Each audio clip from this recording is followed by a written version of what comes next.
নমস্কার, আপনারা দেখছেন এনকে টিভি বাংলা। আমি পার্থ বন্দ্যোপাধ্যায় আপনাদের সবাইকে স্বাগত জানাচ্ছি আজ সন্ধ্যার আলোচনায়। আগাম আভাস ছিল গতকালই, আজ রাজ্য বিধানসভার চেহারা খুব সাধারণ থাকবে না এটা মোটামুটি জানা গিয়েছিল। শেষ পর্যন্ত তা ছিল না। দিনের শুরু থেকে মাথায় পাগড়ি বেঁধে হিন্দুত্বের স্লোগান লেখা টি শার্ট পরে বিজেপি বিধায়করা চড়া মাত্রায় সুর বেঁধে দেওয়ার চেষ্টা করেছেন। কিভাবে যেন তারা কাঁসর ঘন্টা পর্যন্ত বিধানসভার ভেতরে নিয়ে হাজির করেছিলেন, তার এফেক্ট অবশ্য জানতে পারা গেছে আরেকটু বেলা গড়ালে। এরই মধ্যে আবার আর একবার বিরোধী দলনেতার বিরুদ্ধে স্বাধিকার ভঙ্গের নোটিশ জমা পড়েছে অধ্যক্ষের কাছে। তা নিয়ে কটাক্ষ করেছেন বিরোধী দলনেতা। দিনের ক্লাইম্যাক্সে বিধানসভার ভেতরে জবাবি ভাষণ দিচ্ছেন মুখ্যমন্ত্রী, আর সেই সময় বাইরে ভাষণ দিচ্ছেন বিরোধী দলনেতা। তবে মুখ্যমন্ত্রী বলেছেন টানা প্রায় 1.5 ঘন্টা, সে অর্থে বিরোধী দলনেতা অবশ্য বেশ সংক্ষিপ্ত ভাষণ দিয়েছেন। আজ সন্ধ্যার আলোচনা অনেকটাই কালকের আলোচনার এক্সটেনশন বলতে পারেন, কারণ কালো এই টেবিলে বিধানসভায় যা ঘটেছে তাই নিয়ে আমরা কথা বলেছি। হ্যাঁ, আজ অতিথিদের তালিকায় পরিবর্তন হয়েছে, অতিথিরা বদলে গিয়েছেন। আমি আপনাদের সঙ্গে আগে আলাপ করিয়ে দিই আজ সন্ধ্যায় যারা আমাদের সঙ্গে অতিথি হিসেবে রয়েছেন। আমি বাদিক থেকে শুরু করি। ভারতীয় জনতা পার্টির তরফে অধ্যাপক দীপঙ্কর সরকার আজ সন্ধ্যায় আমাদের এই টেবিলে। তারপর রয়েছেন প্রদেশ কংগ্রেসের প্রতিনিধি চন্দন ঘোষ চৌধুরী। আমার ঠিক ডান দিকে অর্পণ, তৃণমূল কংগ্রেস রাজ্যের শাসক দলের সমর্থনে কথা বলবেন আজ এই টেবিলে অর্পণ বন্দ্যোপাধ্যায়। এবং তারপরে রয়েছেন সিপিআইএম নেতা চয়ন ভট্টাচার্য। আজ বিধানসভার বাইরে বলেছেন বিরোধী দলনেতা, বিধানসভার ভেতরে বলেছেন মুখ্যমন্ত্রী মমতা বন্দ্যোপাধ্যায়। মুখ্যমন্ত্রী মমতা বন্দ্যোপাধ্যায়ের বিধানসভার ভেতর বলাটা ছিল বিধানসভার কর্মসূচির অন্তর্গত মুখ্যমন্ত্রীর জবাবি ভাষণ। আর গতকালই শুভেন্দু অধিকারী ঘোষণা করেছিলেন যতক্ষণ ভেতরে মুখ্যমন্ত্রী বলবেন বিজেপি বিধায়করা বিধানসভার ভেতরে থাকবেন না, তিনি বাইরে পাল্টা বক্তৃতা দেবেন। তো পাল্টা বক্তৃতা তিনি শুরু করেছেন মুখ্যমন্ত্রীর সঙ্গেই, কিন্তু মুখ্যমন্ত্রী আগেই বলেছে আপনাদের 1.5 ঘন্টা বলেছেন, সে তুলনায় শুভেন্দু অধিকারীর বক্তব্য অনেক আগেই শেষ হয়েছে। কিন্তু গতকাল হাউসের ভেতরের বিরোধিতা সরস্বতী পুজো দিয়ে শুরু হয়েছিল। আজ যখন শুভেন্দু অধিকারী বাইরে বলেছেন তখন তার বক্তব্যে ডিএ, পে কমিশন, কর্মসংস্থান এই বিষয়গুলো তখন এসছে। বাঞ্ছনীয় যেগুলো হয়তো হাউসের ভেতরে তিনি বললে অনেক বেশি এফেক্ট হতো, কারণ বিধানসভা এই ধরনের জিনিসই বলার বা আলোচনার জায়গা। বিতর্ক এখান থেকেই শুরু হয়েছে যে সরস্বতী পুজো নিয়ে বিধানসভায় কেন আলোচনা হবে। আজ মুখ্যমন্ত্রীও একই সুরে জবাব দিয়েছেন। মুখ্যমন্ত্রী প্রশ্ন করেছেন কত বড় হিন্দু নেতা হয়েছে শুভেন্দু অধিকারী। তবে মুখ্যমন্ত্রীর বক্তব্য নয়, আমরা বিরোধী দলনেতার বক্তব্য দিয়ে আলোচনা শুরু করি। বিধানসভা বিরোধীদেরই বলার জায়গা, এই প্রোটোকলটাকে মাথায় রেখেই আমরা আগে আপনাদের দেখাবো শুভেন্দু অধিকারী কি বলেছেন আজ বিধানসভার বাইরে। আর মমতা ব্যানার্জির ভয়টাই নেই, ভয়কে জয় করে এখানে দাঁড়িয়ে আছি। বিধানসভায় সোমবারের রেশ মঙ্গলবারও বজায় থাকলো। রাজ্যপালের ভাষণের ওপর জবাবি ভাষণে বিধানসভার অধিবেশনে বিরোধীদের ভূমিকা নিয়ে সুর চড়ালেন মুখ্যমন্ত্রী। পাল্টা পূর্ব ঘোষণা অনুযায়ী বিধানসভার বাইরেই বক্তব্য রাখলেন বিরোধী দলনেতা শুভেন্দু অধিকারী। সোমবার 4 বিজেপি বিধায়ককে অনৈতিক আচরণের জন্য অধিবেশন থেকে সাসপেন্ড করেছেন স্পিকার। প্রতিবাদে আজ বিধানসভার গেটের সামনে ধর্ণা দেন শুভেন্দু অধিকারীরা। এদিন শুভেন্দু দাবি করেন হিন্দুত্বের আওয়াজের ভয় পেয়েছে শাসক।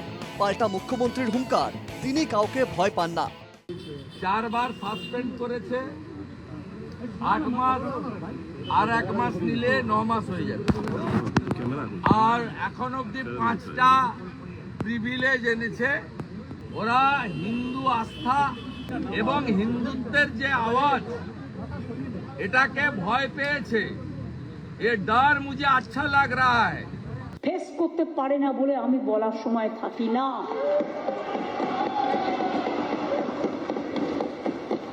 আর মমতা ব্যানার্জির ভয়টাই নেই, ভয়কে জয় করে এখানে দাঁড়িয়ে আছি।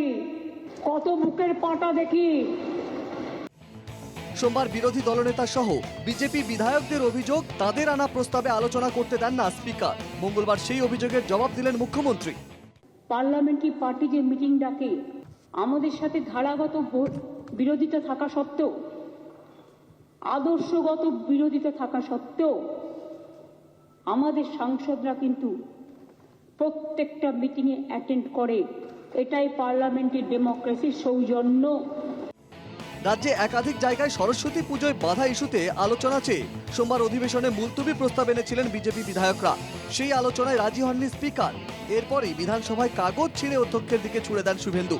অধিবেশন থেকে বেরিয়ে আসেন বিজেপি বিধায়করা। বিরোধীদের আনা অভিযোগ রাজ্যকে কালিমা লিপ্ত করছে। জবাব মুখ্যমন্ত্রী। সরস্বতী পুজোকে কেন্দ্র করে আমাকে, অগ্নিমিত্রা পালকে, বঙ্কিম ঘোষকে, বিশ্বনাথ কারককে সাসপেন্ড করেছে বাংলার হিন্দু জনগোষ্ঠী। এটা ভালোভাবে নেয়নি। নাকি সরস্বতী পুজো করতে দেওয়া হয় না বাংলায়? সব বাড়িতে বাড়িতে পুজো হয়েছে। একটা জায়গার একটা ঘটনা নিয়ে আপনারা আমাকে কলঙ্কিত করলেন, বাংলাকে কলঙ্কিত করলেন, আর হিন্দু ধর্মকে কলঙ্কিত করলেন। এদিকে সাসপেন্ডের পরদিনই মঙ্গলবার বিরোধী দলনেতা শুভেন্দু অধিকারীর বিরুদ্ধে স্বাধিকার ভঙ্গের নোটিশ আনা হয়। রাজ্যের পরিষদীয় মন্ত্রী শোভনদেব চট্টোপাধ্যায় শুভেন্দুর বিরুদ্ধে স্বাধিকার ভঙ্গের নোটিশ আনেন। এই ধরনের বিবৃতি দিয়েছে, এটা সম্পূর্ণ সংবিধানের পরিপন্থী। অনেকে অনেক কথা বলেন, সমালোচনা করতে পারেন, ব্যক্তিগতভাবে আমাকেও সমালোচনা করতে পারেন, কিন্তু সংবিধানের মূল কাঠামোতে কুঠারাঘাত করে যদি কেউ বিবৃতি দেন, মর্মাহত, আপনাদের নিশ্চয়ই আপনারাও মর্মাহত হয়েছেন। উনি কি কথা বলছেন ওখানে দাঁড়িয়ে, যে মোল্লাতন্ত্র? আমি তো বুঝতেই পারিনি এসব কথা কি মানুষের কানে। আমি তো বলছি, যে ধরনের প্ররোচনা উনি দিচ্ছেন, পশ্চিমবঙ্গ যে এখনো শান্ত আছে, এটা যথেষ্ট। চলতি অধিবেশনের পাশাপাশি আগামী অধিবেশনেও সাসপেনশন বজায় থাকবে শুভেন্দু, অগ্নিমিত্রা সহ 4 বিজেপি বিধায়কের। তারা সাসপেনশন প্রত্যাহারের আবেদন করলে তা ভেবে দেখবে প্রিভিলেজ কমিটি, জানিয়েছেন স্পিকার। বৃহস্পতিবার বিধানসভা চত্বরে মিছিল করে রাজভবনে যাওয়ার পরিকল্পনা বিজেপির পরিষদীয় দলের। দেবারতী ঘোষ ও রণজয় মুখোপাধ্যায়ের রিপোর্ট, এনকেটিভি বাংলা। বেশ, আমি আগেই বলেছি যে বিরোধী দলনেতা যা বলেছেন তার প্রেক্ষিতে আমি আলোচনাটা শুরু করতে চাই, আর তার প্রেক্ষিতে এই আলোচনা শুরু করলে অধ্যাপক দীপঙ্কর সরকারকে দিয়ে শুরু করতে হবে। বিজেপির তরফে আজ দীপঙ্কর এই টেবিলে রয়েছেন। দীপঙ্কর, যখন বাইরে বলছেন শুভেন্দু অধিকারী, পাল্টা বলছেন, ভেতরে মুখ্যমন্ত্রী বলছেন, তখন শুভেন্দু অধিকারী এমন এমন বিষয় সামনে এনেছেন, তার মধ্যে কর্মসংস্থান ছিল, তার মধ্যে রাজ্যের ঋণের প্রসঙ্গ ছিল, তার মধ্যে পে কমিশনের প্রসঙ্গ ছিল, তার মধ্যে ডিএ কেন রাজ্য সরকারি কর্মচারীরা পাবেন না বা পাচ্ছেন না এই প্রসঙ্গ ছিল। অথচ গতকাল মুলতবি প্রস্তাব সরস্বতী পুজো নিয়ে, গতকালই এইগুলোর যে কোনো একটা নিয়ে তো মুলতবি প্রস্তাব হতে পারত, দাবি হতে পারত যে বিধানসভায় আলোচনা। সংবিধানের পার্লামেন্টের রীতি অনুযায়ী 267 ভারতীয় সংবিধানের পার্লামেন্টের রীতি অনুযায়ী, পার্লামেন্টের 267 আর্টিকেল অনুযায়ী যে কোনো বিষয়ের উপর মুলতবি প্রস্তাব আনার জন্য পার্লামেন্টের 50 জন সদস্য বা বিধানসভার 50 জন সদস্য আবেদন করলে স্পিকারের কাছে লিখিত আবেদন করতে হয়। সেই আবেদনের ভিত্তিতে বিধানসভা বা লোকসভার স্পিকার মুলতবি প্রস্তাব নিয়ে আলোচনা করার সুযোগ দেন। পার্লামেন্টের কাঠামো অনুযায়ী, লোকসভার বিধান অনুযায়ী অন্তত মুলতবি প্রস্তাব আনলে 2 থেকে 2.5 ঘন্টা একটা আলোচনার সময়সীমা বেঁধে দেওয়া। আমি যে আপনি সেইটার উত্তর দিন। আমি তো আপনাকে বিধানসভার কার্যসূচি কিভাবে পরিচালিত হয় তার জিজ্ঞাসা করি। আপনি আমি বলেছি মুলতবি প্রস্তাবের বিষয় ডিএ হতে পারত, মুলতবি প্রস্তাবের বিষয় কর্মসংস্থান হতে পারত। কেন আপনার সরস্বতী পুজোর আপনার অসুবিধা আছে? আপনি বিধানসভা আপনি এখানে বসে ঠিক করে দেবেন সরস্বতী পুজোয় হিন্দুরা পুজো করতে পারছে না, সেটাই তো একটা জ্বলন্ত সমস্যা। বাংলার বুকে সরস্বতী পুজো হচ্ছে পুলিশের তত্ত্বাবধানে। বাংলার বুকে হেডমাস্টারকে সরস্বতী পুজো করতে দিচ্ছে না, বাইরের থেকে জঙ্গি বাহিনী গিয়ে, লুঙ্গি বাহিনী গিয়ে অত্যাচার করে মুখ্যমন্ত্রী আজকে বিধানসভার ভেতরে ঘটনা নয় দীপঙ্কর, আপনার সেটা ঘটনা নয়। মুখ্যমন্ত্রী আজকে বিধানসভার ভেতরে বলেছেন, আমি কি মনে করি ডাজন্ট মেক ডিফারেন্স। আমি বলছি মুখ্যমন্ত্রী বিধানসভার ভেতরে বলেছেন রাজ্যে 3 কোটি থেকে 4 কোটি সরস্বতী পুজো হয়েছে, হাউস হোল্ড এবং বারোয়ারি মিলিয়ে। একটা জায়গায় কি হয়েছে, আমি ওটাকে 10 কোটি ধরলাম, কিন্তু 2 জায়গা বা 10 জায়গায় কেন করতে পারবে না? এইটা কি গণতন্ত্র? এটাই কি গণতন্ত্র? এটাই কি ভারতের ধর্মনিরপেক্ষ? ধর্মনিরপেক্ষতা সবার এই আলোচনার জন্য বিধানসভা, সব ধর্মনিরপেক্ষতার আলোচনা করার অধিকার ভারতের। নাকি বিজেপির এটা কম্পালশন, এটা প্রমাণ করা যে হিন্দুরা তাদের আচার ধর্ম পালন করতে পারছে না? এটা কি বিজেপির কম্পালশন? বিজেপির কম্পালশন এটা প্রচার করা যে হিন্দুরা তাদের আচার ধর্ম পালন করতে পারেনি তো বাধা দিয়েছে, সেটাই নিয়ে আলোচনা কেন হবে না? আমি অর্পণের কাছে পরে আসবো, তার আগে চয়ন বাবু কি বলি বলুন তো, এইসব নিয়ে আলোচনা কখনো করতে হবে তো ভাবিনি।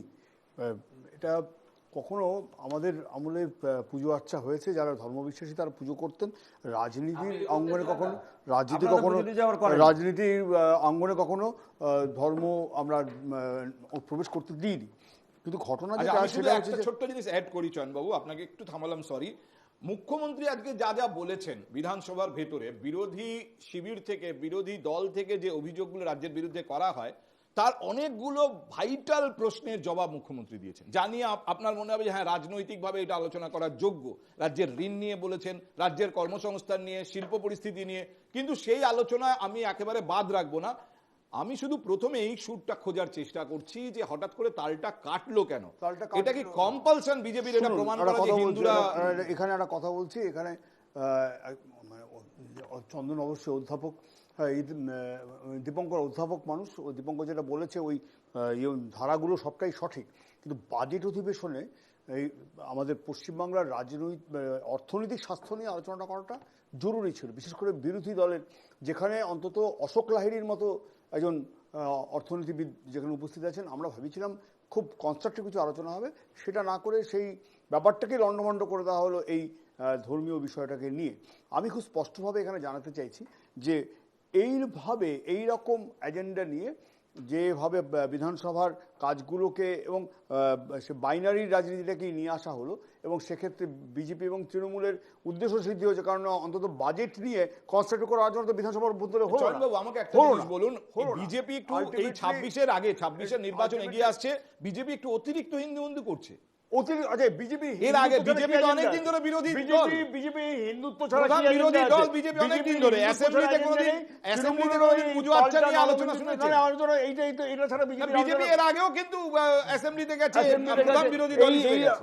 এই যে এটা ছিল শেষ পূর্ণাঙ্গ বাজেট বিধানসভা নির্বাচনের আগে, সেইখানে কোনো অর্থনীতি নিয়ে আলোচনা অভ্যন্তরে হলো না। অদ্ভুত ব্যাপার। আমি এটাই বুঝতে পারছি না, বিজেপির হিন্দুত্ব ছাড়া কোনো রকম এজেন্ডা কি নেই, অথচ বিধানসভার প্রধান বিরোধী দল কিন্তু একজন মানুষ তার উপর আস্থা রেখেছেন। কিন্তু ইন্টারেস্টিং হচ্ছে মুখ্যমন্ত্রী তার জবাবও দিয়েছেন, মুখ্যমন্ত্রী জবাবও দিয়েছেন, মুখ্যমন্ত্রী সেখানেও রাজনৈতিক স্বার্থ। কারণ বিজেপির যে ধর্মীয় রাজনীতি, ধর্মীয় যে বাতাবরণ তৈরি করার চেষ্টা, তাকে ইন আদার ওয়ে একটা ইনস্টিগেট করেছেন। আচ্ছা, ইনস্টিগেট শব্দটা আপনি ব্যবহার করলেন, আমি সেটা ব্যবহার করতে আমি জানি না, এটা আপনার বিষয়, কিন্তু আমার মনে হয়েছে মুখ্যমন্ত্রী কোথাও এই ব্যাখ্যাটা দিয়েছেন যে হিন্দুরা মোটেই বঞ্চিত না, বা হিন্দুরা মোটেই আক্রান্ত না।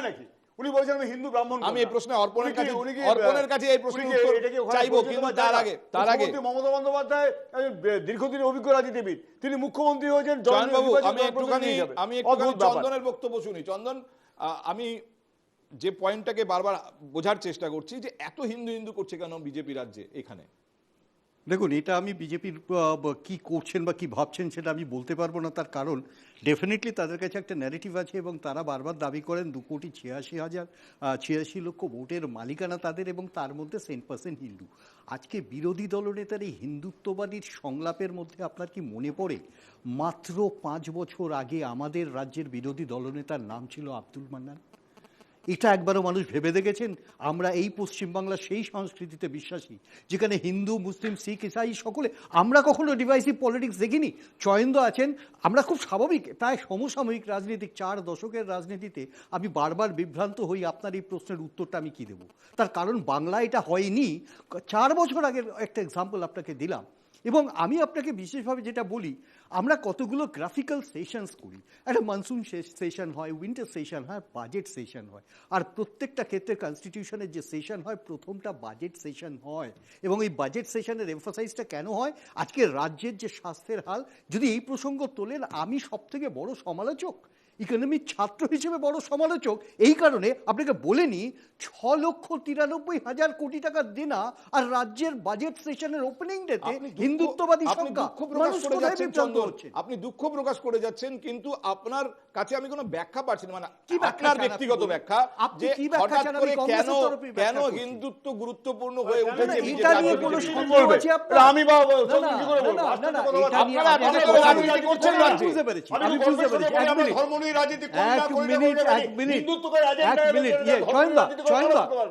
আমি তো বাবু একদল বিধায়ক, তারা বিধানসভায় ঢুকছেন, টি শার্ট, তার উপর লেখা গর্বের সমস্যা।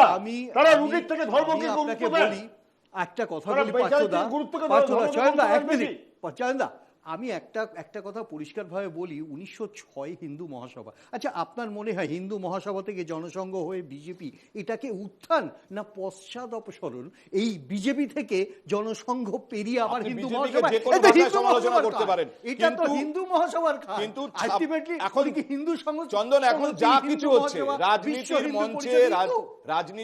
রাজনীতির ময়দানে যা কিছু হচ্ছে, আমাদের মাথায় রাখতে হবে 26-এর নির্বাচনকে সামনে রেখে হচ্ছে। যে কোনো দল, ধরুন আপনার দল, তারা কি প্রস্তুতি নিচ্ছেন না 26-এর নির্বাচনকে অবশ্যই সামনে রেখে? প্রস্তুতি কংগ্রেস আপনার দল, চন্দন, আমরা আমার তারপরে ধর্ম নিয়ে বিজেপিও প্রস্তুতি নিচ্ছে। নিচ্ছি না। কিন্তু সেই বিজেপির বলে এটা কি আমাদের ধরনের নিচ্ছি না। প্রস্তুতি? সেই প্রস্তুতিতে যদি হারও হয়, আপনাকে পরিষ্কার হয়ে বলতে পারি, আমরা যদি হারও হয়, আমরা সমাজকে হাতে রাজি ভাঙতে আছি। দেব না। বারবার এটাও হাতে কি রাজি আমাদের আছি, অঙ্গীকার? বিভেদের রাজনীতি করতে পারবো ধর্মের না। নামে সমাজকে বিভেদের ভাঙতে এক এক করে, এক এক করে, আগে একটুখানি বলছি, অর্পণের বক্তব্য শুনে নিন। ধর্মের নামে সমাজকে ভাঙতে দেব না, এটা কংগ্রেসের ঠিক আছে, অধিকার, ঠিক আছে। এবং এই এইসব অঙ্গীকারটা তো- আমরা রাখবো। এইসব তো আমরা ideology-র প্রশ্ন। আমরা আইডিওলজিটাই তো আমি- বিভ্রান্ত হচ্ছে তো আইডিওলজি। আমি ইমোশনাল হতে বলছি না, প্র্যাকটিক্যাল হতে বলছি চন্দন। আপনি ইমোশনাল হচ্ছেন। না, অর্পণ, শুনুন, এটা টিআরপির কোশ্চেন নয়, এটা ইমোশনাল কোশ্চেন। একটা রাজনীতিবিদের ইমোশন থাকবে, দেশবাতিকার গান আপনি কিন্তু আমি চাই আপনারা practically কথা বলুন, emotionally নয়। আলটিমেটলি আপনাকে আমি- বুঝতে আমি হবে আগে অর্পণ- ইমোশন ইজ পলিটিক্স। অস্বীকার করবেন কিভাবে? আচ্ছা ঠিক আছে অর্পণ, আমি আপনার কাছে জানতে চাই যে মুখ্যমন্ত্রী বা এত ব্যাখ্যা দিতে গেলেন কেন না রাজ্যে সরস্বতী পুজো হয়েছে? এটা তো আরো গুরুত্ব পেল বিজেপির অভিযোগ। না, বিষয়টা হচ্ছে এটা তো এই বছরের সরস্বতী পূজা আগে আমরা দেখেছিলাম বিজেপির প্রাক্তন সর্বভারতীয় সভাপতি এবং দেশের বর্তমান স্বরাষ্ট্রমন্ত্রী তিনি আগে বাংলায় প্রচারে আসতেন এবং বলতেন বাংলায় দুর্গাপুজো হয় না, দুর্গাপুজো তৃণমূল কংগ্রেস করতে দেয় না, রাজ্য সরকার করতে দেয় না, ইত্যাদি ইত্যাদি। আমরা তারপর দেখলাম যে ইউনেস্কোর পক্ষ থেকে বাংলার দুর্গাপুজোকে ওয়ার্ল্ড হেরিটেজ স্বীকৃতি দেওয়া হলো। তো এখন তারা বলতে পারছেন না বাংলায় দুর্গাপূজা করতে দেওয়া হয় না, সেই জন্য তাই সরস্বতী এখন পুজো নতুন বলছেন। সরস্বতী পুজো। এবার সরস্বতী পুজো নিয়ে তিনটি ঘটনা, যেটা মুখ্যমন্ত্রী পাল্টা যখন আক্রমণ করেছেন অর্পণ, তখন মুখ্যমন্ত্রীও যথেষ্ট কড়া ভাবে এবং একদম, একদম একদম একদম এই কথাগুলো বলেছেন মুখ্যমন্ত্রী যে আমি কি হাটে হাড়ি ভাঙবো? বিজেপি নির্বাচনে জেতার জন্য মুসলিম লীগকে ব্যবহার করে না, পরিষ্কার বলেছেন। সেটা মুখ্যমন্ত্রীর বিধানসভায় কাছে দাঁড়িয়ে নিশ্চিতভাবে- বলছেন। সেটা নিশ্চিতভাবে মুখ্যমন্ত্রীর কাছে খবর থাকতে পারে। আমি যেটা বলতে চাইছি, সরস্বতী পুজো নিয়ে আমরা তিনটে ঘটনা দেখেছি। তৃতীয় ঘটনাটা শুভেন্দু অধিকারী সহ গোটা বিজেপি চেপে যাচ্ছে, বাংলার মানুষের দৃষ্টিগোচরে আসতে দিচ্ছে না। সেটা হচ্ছে চাপড়া বিধানসভা কেন্দ্রের অন্তর্গত কলিঙ্গ গ্রাম পঞ্চায়েত, যে গ্রাম পঞ্চায়েতের বিজেপির গ্রামসভার নির্বাচিত সদস্য প্রসেনজিৎ ঘোষ এবং তার দলবল দেবাশিস ঘোষ, মানিক ঘোষ, পিন্টু ঘোষ, এদেরকে সাথে নিয়ে সেই প্রসেনজিৎ ঘোষ যে বিজেপির ওখানকার পঞ্চায়েতের নির্বাচিত সদস্য, সে কলিঙ্গ গ্রাম পঞ্চায়েতের একটি সংশ্লিষ্ট এলাকার মানুষের হাতে নাতে ধরা পড়েছে সরস্বতী মূর্তি ভাঙতে গিয়ে, এবং তারা চেষ্টা করেছিল। এবং এর মধ্যে যে দেবাশিস ঘোষ নামটি বললাম, ইনি হচ্ছেন গাছা। এই বিষয়টাকে সামনে এনে আপনি কি প্রমাণ করার চেষ্টা হ্যাঁ, করছেন? আমার প্রমাণ বিভিন্ন করার জায়গায় চেষ্টা বিজেপি এটাই। লোকেরাই গিয়ে মূর্তি ভেঙেছে, তারপর বিজেপি আমি বিভিন্ন জায়গার কথা বলছি না, ব্যবহার করেছে। আমি খুব স্পেসিফিক ভাবে বিভিন্ন জায়গার কথা বলছি না, আমি বললাম অন্তত একটা জায়গায় একটা জায়গায় এটা হয়েছে, এটা সংবাদ মাধ্যমে হয়েছে, সমাজ মাধ্যমে দীপঙ্কর। দেখেছি আমরা। আমি এক সেকেন্ড শেষ করি। এবং দ্বিতীয়ত না, এই হচ্ছে অভিযোগ মারাত্মক। আপনি বলছেন যে হ্যাঁ, বিজেপি এবং এটার তো প্রমাণ বিজেপি আছে। হিন্দু বহু হিন্দু নিউজ করছে শুধু পোর্টালে- নয়, বহু নিউজ পোর্টালে আমরা দেখেছি বিজেপি অত্যন্ত সুচারুভাবে এড়িয়ে যাচ্ছে। তারা চেষ্টা করেছিল ডেলিবারেটলি যাতে এই ঘটনাটাকে কেন্দ্র করে একটা হিন্দু মুসলমান রাট লাগানো হয়। আমরা চাপড়া বিধানসভা কেন্দ্রের কলিঙ্গ গ্রাম বলুন দীপঙ্কর। পঞ্চায়েতের ওই অঞ্চলের মানুষকে ধন্যবাদ জানাই, এর কোনো সাধুবাদ জবাব জানাই আপনার কাছে? যে তারা সতর্ক এক ছিলেন। মিনিট, দিতে দেবেন না দীপঙ্কর। পার্থদা, আপনি তো জবাব দিতে দেবেন না। বলুন না, আপনি জবাব দিতে দেবেন না, সেটাই তো মুশকিল। তাহলে বসে থাকি, কারণ আমি বলতে শুরু করলে আপনি ডিস্টার্ব করবেন। কেন? আমাকে বলতে দিন। আপনি আজকে বললেন টি শার্ট পরা, টি শার্টে কি লেখা ছিল? গর্বের সঙ্গে বলুন আপনি হিন্দু। বিবেকানন্দ যে কথাটা বলেছিলেন সেই কথাটা টি শার্টে লিখে গিয়েছে, সেটা আপনি বলছেন সাম্প্রদায়িকতা। তাহলে বিবেকানন্দ সাম্প্রদায়িক। বিবেকানন্দ পাগড়ি পড়েছিলেন, সেটাকে আপনি সাম্প্রদায়িক আপনার ব্যাখ্যা দলের করছেন। রাজ্য সভাপতি আপনি তো এই কথা বলতে বিবেকানন্দকে বলেছেন, বামপন্থী বলে। একে কথা বলতে বলেছেন, তাহলে বলুক। না, আপনি আপনার না, দলের না, রাজ্য বলতে সভাপতি বলতে বলে তো বলতে বামপন্থী। কি সুকান্ত বলছেন মজুমদার এটাকে? বলেছে তো বামপন্থী স্বামী বিবেকানন্দকে। এবার শুনুন, তারপরে কি ধর্মকে বিক্রি করে খাচ্ছে, এ কথাটা মুখ্যমন্ত্রী বলেছে, সে কথাটা আপনি উল্লেখ করছেন না। ধর্মকে বিক্রি করে খাচ্ছে মুখ্যমন্ত্রী। কার ধর্মকে বিক্রি করে? ধর্মকে কে খায় পশ্চিমবঙ্গে? কে বলে দুধের গায়ে তাদের ভোট আমরা চাই? যে দুধের গায়ে, যে গরু চাঠি দেয় তার দুধ, তার যে গরু দুধ দেয় তার চাঠি খাওয়া ভালো। মমতা ব্যানার্জি বলেছেন যে ওরা আমাদেরকে ভোট দেয়, ওর সাথে আমি আছি। তাহলে মমতা ব্যানার্জি ধর্মকে নিয়ে রাজনীতি করছে সেটা বলতে পারছেন না। বিজেপি নির্বাচনে জেতার জন্য মুসলিম লীগের সাহায্য নেয়, মমতা ব্যানার্জি বলেছেন বিধানসভা। আরে মমতা ব্যানার্জি কি বলবেন বিজেপি ভালো কাজ করেছেন? সে তো বিরোধিতা চাইবে, কিন্তু সে যেটা করেছে সামনে কথা হলে তার বক্তব্যটা বলুন না। সে তো বলছে দুধের গায়ের চাটি আমি খেতে রাজি আছি, অর্থাৎ একটা বিশেষ সম্প্রদায়কে তোষণ করা। আর এক্ষুনি বলছিল না সরস্বতী পুজো, আরে দুর্গা পুজো, কালী পুজো, লক্ষ্মী পুজোকে বাদ দেয়নি, কার্তিক পুজোকে বাদ দেয়নি, প্রতিটা পুজো এবার বাংলায়। এই যে কেন বাংলায় ইউনেস্কো দুর্গা পুজোকে ওয়ার্ল্ড হেরিটেজ স্বীকৃতি দিল কেন আপনি বলুন? আরে এক মিনিট, আমি শুধু দীপঙ্কর আমি আপনাকে আরে দুর্গা পুজোকে মমতা ব্যানার্জি করছে, অনেকক্ষণ এই নিয়ে আলোচনা হয়েছে। ইউনেস্কো দিদি চালায়। প্লিজ অর্পণ, আমি না বললে কথা বলবে না। আমি আপনাকে যখন বলার সময় দেবো আপনি বলবেন। দীপঙ্কর, আপনার দিদিমণির আজকে মাথা খারাপ হয়েছে। দীপঙ্কর, আপনি আমার প্রশ্ন অনেক কুৎসিত আক্রমণ করেছে। প্লিজ, মমতা বন্দ্যোপাধ্যায় অভিযোগ তুলেছে। আপনি কেন কথা বলছেন? আমি কি আপনাকে সময় দিয়েছি এখন? দীপঙ্কর, আপনি আমার একটা ছোট্ট অনুরোধ হচ্ছে, প্রত্যেকের কাছে আমার অনুরোধ হচ্ছে, দয়া করে পার্সোনাল কোনো অ্যাটাকে যাবেন না। কারণ দেখুন, আপনাদের প্রত্যেকে বিশিষ্ট মানুষ হিসেবে এবং তার দলের প্রতিনিধিত্ব করার জন্য এই টেবিলে ডাকা হয়েছে। আমি আমাকে ভুল বুঝবেন না, আমি শুধু বলতে চাইছি আপনি জানেন পার্সোনাল অ্যাটাকে যাবেন না। পার্সোনাল অ্যাটাকে আমি যাচ্ছি না। আমি বলছি মমতা ব্যানার্জি আজকে বিধানসভায় দাঁড়িয়ে বলেছেন অন রেকর্ড সবার সাথে ধর্মকে বিক্রি করে খাচ্ছে, একটা ধর্মকে বিক্রি করে খাচ্ছে। আপনি বলুন তো মাননীয় মুখ্যমন্ত্রী একটা ধর্মকে বিক্রি মমতা করে বন্দ্যোপাধ্যায় কি বলেছেন আমি আপনাকে বলবো? আপনাকে আমি পয়েন্ট বলি, তার উপর আপনি বলুন। মমতা বন্দ্যোপাধ্যায় আজকে দুঃখ করে 1.5 ঘন্টা বলেছেন, তা তো আপনি বলতে পারবেন না। আরে যে পয়েন্টটা বলছি শুনুন না, আমাকে শুনতে হবে। জম্মু কাশ্মীরের সন্ত্রাসবাদীদের সঙ্গে আমার যোগ। একজন মুখ্যমন্ত্রী তিনি দুঃখ করে বলছেন, তিনি বলছেন আমি প্রধানমন্ত্রীকে চিঠি দেবো, যে বিরোধী দলনেতা কি করে এই সুরে কথা বলে? দিতেই পারে, মুখ্যমন্ত্রী প্রধানমন্ত্রীকে চিঠি দেবেন, এটাই তো সাংবিধানিক নিয়ম, এটাই তো অভিযোগটা বিরোধী দলনেতার বিরুদ্ধে। জম্মু কাশ্মীরের সন্ত্রাসবাদীদের সঙ্গে তার যোগ আছে, দাদা। বিরোধী দলনেতার অভিযোগ করছে। জাভেদ মুন্সিকে কোথা থেকে ধরেছে? কলকাতায়। কলকাতার উপরে, যেখান থেকে মমতা ব্যানার্জির বাড়ির দূরত্ব 10 কিলোমিটারও না।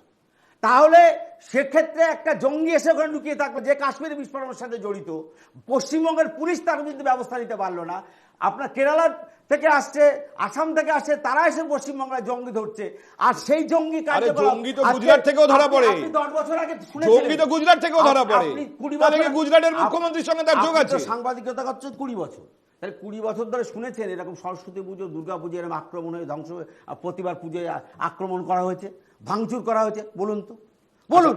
সরকারের আমাদের হাতে সময় কমে আসছে। আমি জয়নবাবু আপনার কাছে মুখ্যমন্ত্রীর এই যে দুঃখ প্রকাশ, আমাকে বলা হচ্ছে বাংলাদেশের সন্ত্রাসবাদীদের সঙ্গে আমার যোগ, জম্মু কাশ্মীরের সন্ত্রাসবাদীদের সঙ্গে আমার যোগ। মুখ্যমন্ত্রী দুঃখ প্রকাশ করেছেন, কিন্তু সেই প্রসঙ্গে যাওয়ার আগে মুখ্যমন্ত্রী যা যা বলেছেন তার প্রেক্ষিতে একটা ছোট রিপোর্ট একটু দেখিয়ে নিই। আমি শুরুতে বিরোধী দলনেতা কি বলেছেন সেটাকে প্রাধান্য দিয়ে আপনাদের একটা রিপোর্ট দেখিয়েছিলাম, কিন্তু মুখ্যমন্ত্রী যা বলেছেন সেটাকে প্রাধান্য দিয়ে, সেই পয়েন্টগুলোকে প্রাধান্য দিয়ে একটা রিপোর্ট আপনাদের একটু দেখিয়ে নিই।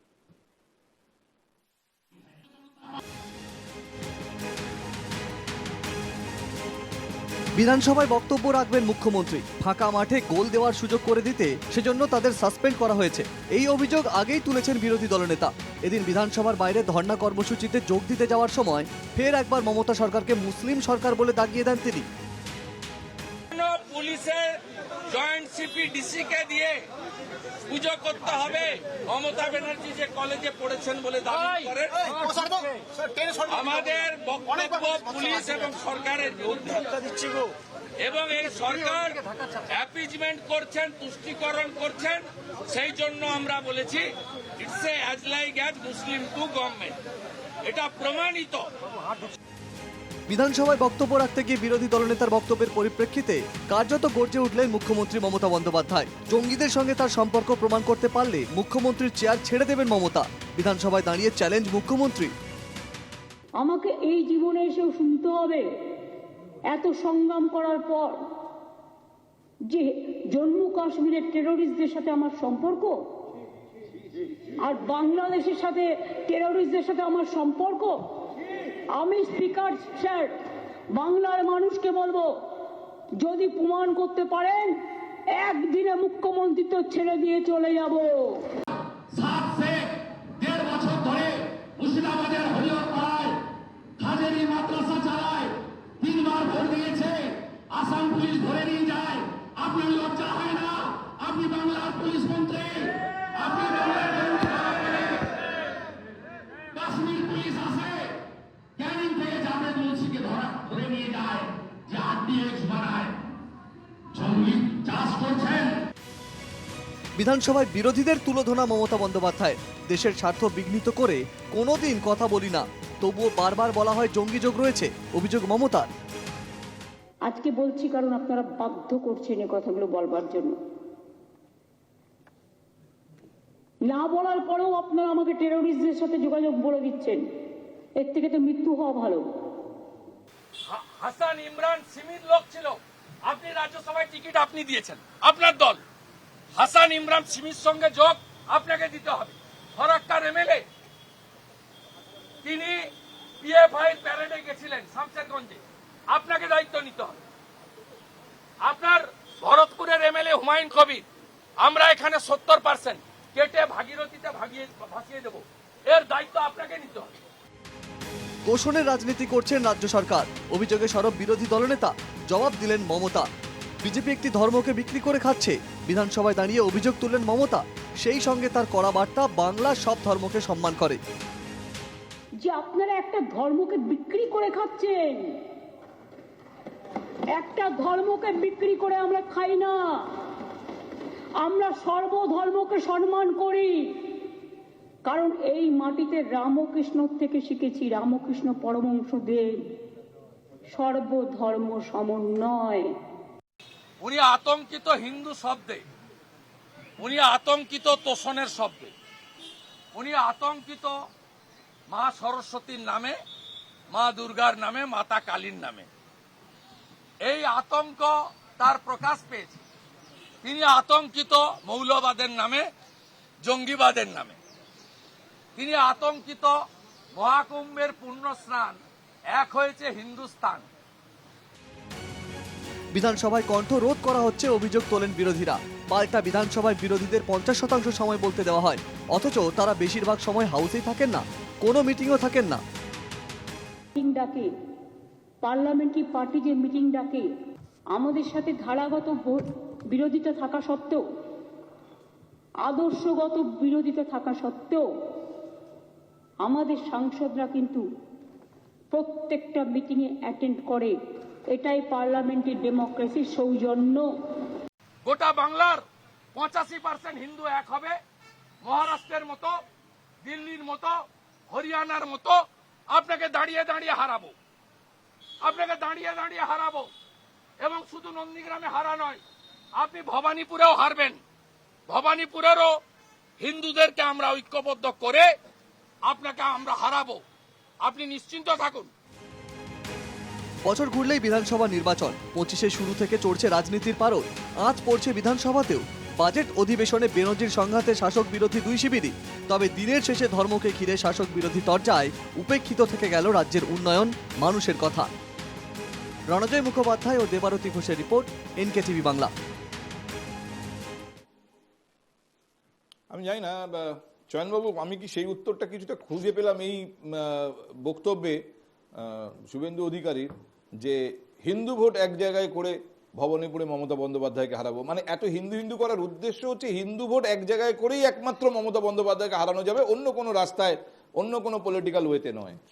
কি করবেন সেটা তো পরিষ্কার বোঝাই যাচ্ছে। তো উনি প্রথম থেকেই ওই ধরনের প্রচারই করেন। এটা সংবিধান বিরোধী এবং অনায়াসে এগুলোর বিরুদ্ধে যদি কোর্টে যাওয়া যায়, সে কোর্ট আবেদন পিছিয়ে যাবে আমরা জানি।